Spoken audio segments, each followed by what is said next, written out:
The Indian Ministry of Electronics and Information Technology, or MeitY, has issued a draft of the Digital Personal Data Protection Rules of 2025 under the Digital Personal Data Protection Act of 2023.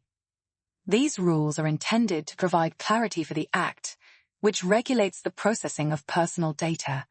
State governments in India are in a unique position under this new framework, as they will serve as both implementing agencies and data fiduciaries, holding and processing citizens' data.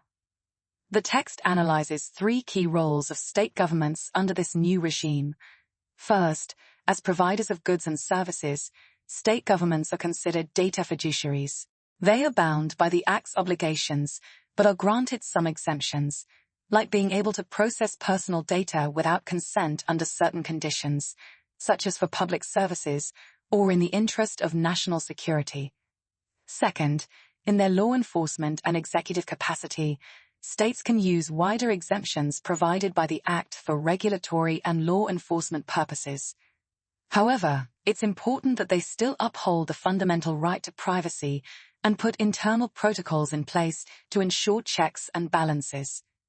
Third, for research, archiving, and statistical purposes, states can leverage personal data for public welfare and policy formulation under a blanket exemption, provided they maintain robust data quality and protection standards.